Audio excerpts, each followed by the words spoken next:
तो जिनकी यहाँ संपदा की कमी होती है, वैभव की कमी होती है, लक्ष्मी की कमी होती है, प्रतिष्ठा की कमी होती है, धन की कमी होती है, उसके लिए वृद्धि से मतलब होता है जिस कन्या या वर का विवाह नहीं होता, 40 साल हो गए या 30 साल हो गए, या जब 28 के बाद में लड़का लड़की क्रॉस हो जाए कि 29 में, 30 में, 32 में, 34 में, 40 तक पहुंच गए और विवाह नहीं हो रहा है, तब बेलपत्री के जो पेड़ होता है, वृक्ष होता है, उस वृक्ष की जो डाली होती है, उस डाली के मनकों से जो माला बनती है, बाजार में मिल जाती है बेल की माला, उस माला को भगवान शंकर को समर्पित कर कर बेलपत्री के वृक्ष के नीचे बैठकर भगवान शंकर का पंचाक्षर मंत्र का जाप करना है।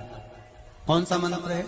पंचाक्षर। पंचाक्षर मंत्र कल बताया था, नमः शिवाय। बाचने वाले गणेश जी थे, सुनने वाली माता पार्वती। चतुर्थी की पूजन में जो आप आखा दाना रखते हो, गेहूं वगैरह कुछ भी जो रखते हो, उसकी बड़ी महत्वता होती है महाराज। यहाँ तक कहा गया है, चतुर्थी की कथा तो आप लोग पढ़ते होंगे, जो लोग पढ़ते हैं उनको मालूम होगा। चतुर्थी की कथा में लिखा है,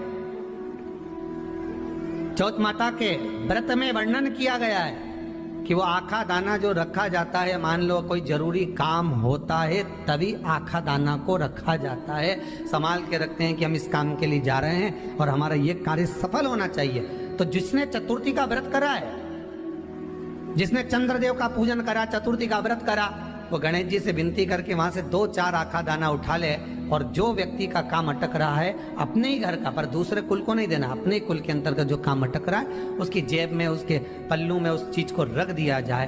तो चतुर्थी जो अगली आती है, जैसे आप महीने की करते हो तो महीने की, और आप जैसे करते हो कि 4 अलग बड़ी बड़ी चतुर्थी करते हो, तो उसके अनुसार आपका कार्य सिद्ध होता ही है। उस आखे दाने का इतना महत्व होता है क्योंकि चतुर्थी का व्रत करने वाली माता जब व्रत करती है तो स्वयं चतुर्थी की कथा में लिखा हुआ है कि पार्वती जी गणेश जी से चतुर्थी की कथा बचवाती। तो चतुर्थी की कथा जब होती है तो उसको स्वयं गणेश जी बाच रहे हैं। तो व्रत कौन सुन रही है? माता पार्वती। और आपने जो आखा दाना लिया वो गणेश जी के भाव से लिया, गणेश जी से निवेदन करके, विनय करके, प्रार्थना कर कर उसको प्राप्त किया। शंकर जी ने कहा तुम साधो इसको, गणेश जी कहने लगे चिंता मत करो, आपने कह दिया ना मैं साधु, अब मैं साध लूंगा। भगवान गणेश जी विघ्न के पास पहुंच गए। गणेश जी इतने चतुर थे कि विघ्न, जहां विघ्न डालने के लिए जाता था, गणेश जी उस विघ्न को अपने पास बुला लेते थे और खुद तो मोदक खाते थे, उसको इतना खिला देते थे कि विघ्न पलंग पर सोता रहता था, विघ्न जाने डालने के लिए जा ही नहीं पाता, पड़ा रहता। अब सबके घर के काम सुलझने लगे। एक दिन विघ्न ने गणेश जी से पूछा कि मैं दुनिया के लोगों के काम बिगाड़ता हूं और तुम मेरे बिगाड़ रहे हो, ये अच्छी बात है।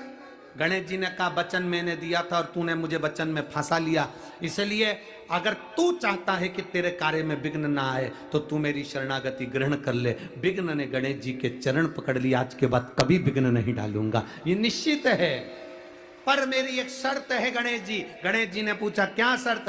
आपको मुझे अपने साथ में रखना पड़ेगा, तुम्हारे नाम के साथ मेरा नाम जोड़ना पड़ेगा। भगवान गणेश जी ने कहा अगर दुनिया का भला हो रहा है तो तेरा नाम मेरे साथ जोड़ने में जाता क्या? तो भगवान गणेश जी ने अपना नाम रख लिया विघ्नेश्वर, विनायक, विघ्नहर्ता। गणेश जी ने जैसे विघ्नहर्ता अपना नाम रखा, विघ्न ने कह दिया प्रभु मैं वचन देता हूं, मेरे नाम के साथ जो आपका नाम लेगा, आपके नाम के साथ मेरा नाम लेगा, उसकी जिंदगी में कभी कोई विघ्न ही नहीं आएगा। वो विघ्न विनायक। बोल विघ्न विनायक भगवान की जय। श्री विघ्नेश्वर विनायक भगवान की जय। ये 7वें नंबर के विनायक थे। अब 8वें नंबर के जो विनायक आए हैं वो महागणपति हैं। क्या नाम है उनका? महागणपति। महागणपति का मतलब होता है कि जो बहुत विशालतम स्वरूप में हो और विशाल उनकी सोच हो। शरीर विशाल होने से कुछ नहीं होता, मन और सोच विशाल होना चाहिए। मकान बड़ा होने से कुछ नहीं होता, घर बड़ा होने से कुछ नहीं होता, दिल बड़ा होना चाहिए। तो समझो कि आप महागणपति हैं।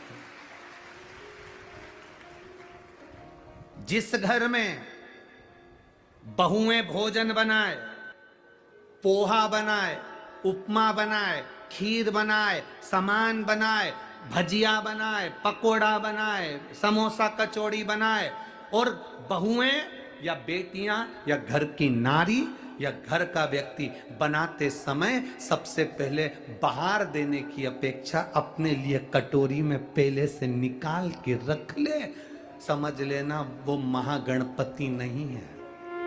महागणपति किसको कहा गया? दूसरे को खिलाकर खुद खुश हो जाना, दूसरे को सुख देकर स्वयं सुखी हो जाना, यह महागणपति का रस्तत्व है। कईयों की आदत रहती है घर में कुछ भी सामान पहले बना, पहले अपने लिए निकाल के रख लिया, बाद में फिर बाहर, क्योंकि खत्म हो गया तो टेंशन तो इनको रहता ही है कि खत्म हो गया तो। और कई ऐसे होते हैं जिनको विश्वास है मैंने अगर इतनी खीर बनाई है, मैंने इतना सीरा बनाया है, मैंने इतना उपमा बनाया है, उसको अपने अन्नपूर्णा पर भरोसा है, उसे अपने शंकर पर भरोसा है, तो वो बचाता नहीं, उसको मालूम है बचेगा, अपने आप बचेगा, उसमें बचाने की जरूरत नहीं, बच जाएगा, अपने आप बचेगा।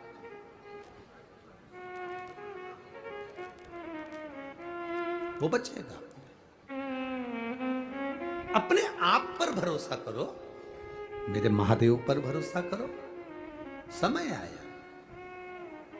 तारकासुर के 3 पुत्र हैं, तारकाक्ष, विदुम्माली, कमलाक्ष की। इन तीनों ने भगवान ब्रह्मा जी का वर प्राप्त करा। भगवान ब्रह्मा ने कहा मांगो तुम्हें क्या चाहिए, तो इन्होंने कहा हमारे पिता तारकासुर चले गए, हमको वर दो। क्या वर चाहिए? 3 पुरियों का निर्माण करें, 3 नगर बसाए जाएं, 3 पुरियां बसाई जाएं, उन 3 पुरियों में हम निवास करें, और 3 पुरियों में हम निवास करें। ब्रह्मा जी ने कहा और क्या चाहिए? हमारे प्राण कभी ना छूटे। भगवान ब्रह्मा जी ने कहा यह तो हो नहीं सकता कि तुम मरोगे नहीं, मृत्यु अटल सत्य है, रोटी खाओ तो भी मरोगे, नी खाओ तो भी मरोगे, बादाम खाओ तो भी मरोगे, नी खाओ तो भी मरोगे, पिज्जा खाओ तो भी मरोगे, नी खाओ तो भी मरोगे, कथा सुनो तो भी मरोगे, नी सुनो तो भी मरोगे। कोई महाराज तुमसे कह दे कि कथा सुन लो तुम मरोगे नहीं, तो हमको भी मिलवा देना, इसमें क्या दिक्कत? कथा सुनोगे तो मरोगे और नहीं सुनोगे तो मरोगे। तो किसी ने सुन लिया कि कथा सुनने पर भी मरना है, तो आते से बोला हम काय को सुने, जब मरना ही है तो हमारा निवेदन केवल इतना है, कथा सुनकर मरना और नी सुनकर मरना, उसमें अंतर इतना है, बिल्ली अपने बच्चे को मुख से पकड़कर साथ घर लेकर जाती है, उसका बच्चा मरता नहीं है। बिल्ली अपने मुख से चूहे को पकड़ती है तो चूहा बचता नहीं है। कथा सुनकर मरोगे तो काल के ग्रास में ना आकर नरक नहीं भोगना पड़ेगा, संसार सागर में फिर जन्म नहीं लेना पड़ेगा। और अगर कथा नहीं सुने तो फिर जन्म, फिर मरण। कथा सुनकर अगर मर गए तो मुक्ति है, मोक्ष है, बार बार जन्म नहीं होता, बार बार जन्म नहीं। सुनो, मृत्यु तो सत्य है, मरना सबको है, सबको मालूम है। जितने यहां कथा सुन रहे हैं, जितने टीवी पर कथा सुन रहे हैं, जितने मोबाइल पर कथा सुन रहे हैं, जितने पंडाल में कथा सुन रहे हैं, और जितने जहां जहां तक आवाज जा रही है, सबको मालूम है कि मरना तो है।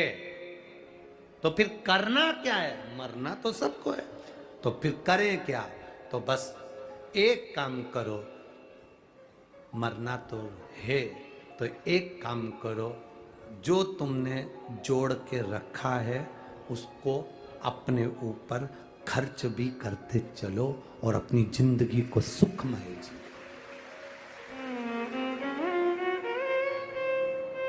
जोड़ा जोड़ा जोड़ा और आखिरी में यहीं पे छोड़ा, और फिर इतना बड़ा फोटो लग गया और उस पे प्लास्टिक के फूल की माला। और जो अब यार 7-8 दिन के बाद में फिर 16 श्राद्ध आएंगे, लोग खीर और पूरी को मिला के तुम्हारे फोटो में चिपकाएंगे। पूरे साल खीर पूरी चिपकी रहेगी और तुम ऐसे ही स्माइल देती रहोगी और पूरी चिपकी।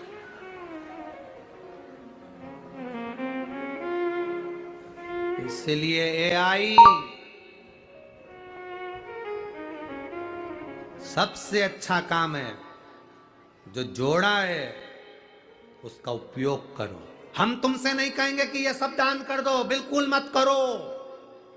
अपने ऊपर खर्च तो करो, अपनी जिंदगी खुश होकर जियो, फुल एंजॉय के साथ, आनंद के साथ अपने जीवन